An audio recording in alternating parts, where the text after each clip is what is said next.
Now, in regards to having water, um, dumping tanks of the RV, and potentially one day, maybe, if I can ever put together enough money, building a cabin, um, and maybe even having a couple of RV spots or other little cabins up here to rent or something.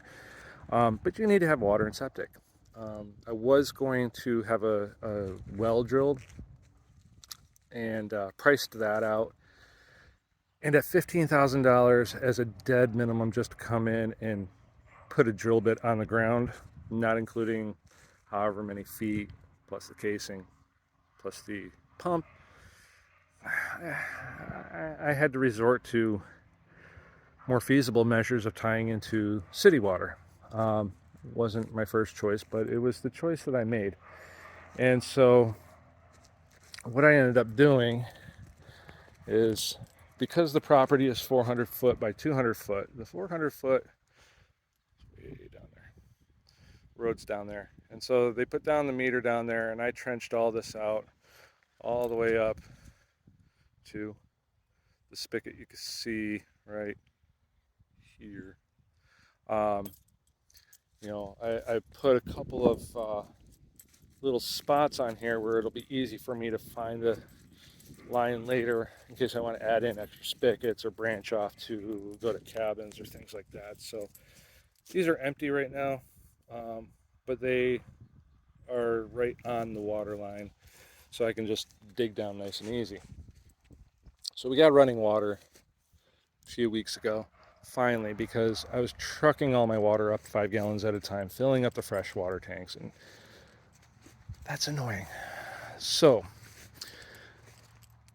while I was waiting for the city to come out and give me my meter, because it took them nearly a month to do that, I got my permit for septic, and I decided to go with the largest system possible.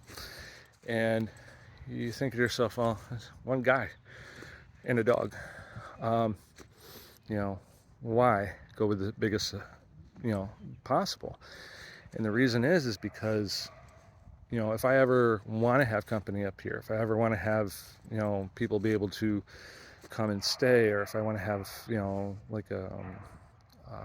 like hip camp or a couple of cabins or whatever, it made sense to have a decent sized system. And really the smallest system you can get permitted for is 2-bedroom. Well, by the time you figure in the cost differential from 2-bedroom to 4-bedroom, it's not that much more. And if I were to ever sell the property, as unlikely as it is, having it set up with the biggest system possible makes it more useful to people in the future. So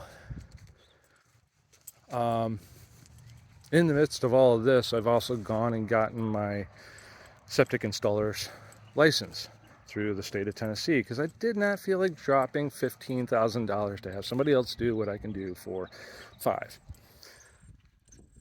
Did not realize how time consuming it would be with the equipment that I have. And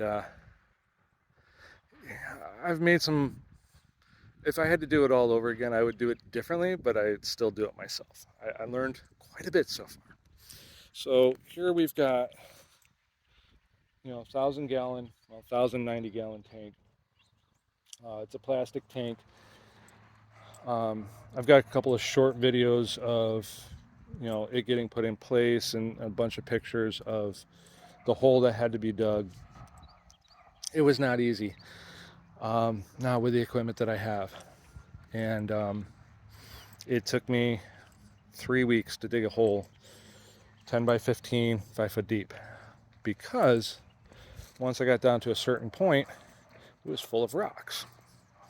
Enough rocks that they pretty much take up the entirety, if not more, of the space that the 1,000-gallon tank.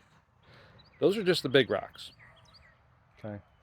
To kind of put this in perspective, I don't know how well you're going to be able to see this, but this one rock comes right up to here on me. So that took me an hour to get out of that pit. So digging that was challenging, because I don't have the biggest equipment in the world, and I wasn't about to spend money to rent equipment when I bought equipment. I've just got my little Kubota over there, and it digs for doing trenches and stuff. Piles right through it. These 3-foot trenches, a little bit more time, but doable.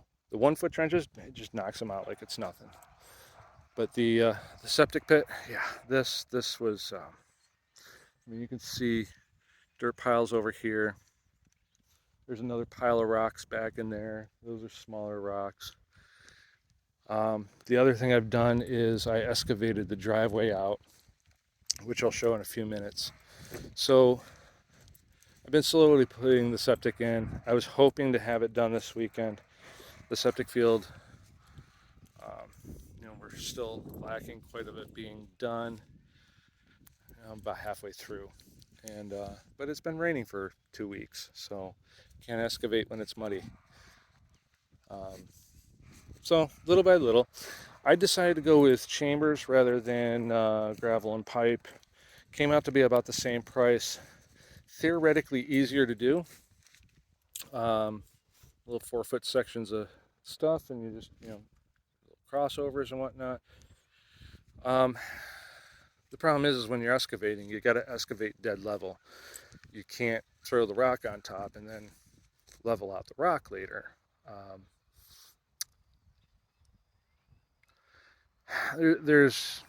It's all going to be a pain. I don't think there was any easy way to do it, but that's about half the chambers I bought. A bunch more end caps, but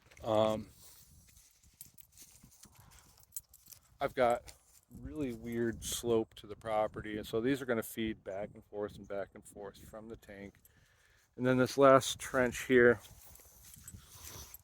which is 88 feet of chamber, 91 feet long total, is going to be the end of the run, which, because of the slope, is 3.5 foot deep here, which means it's all clay.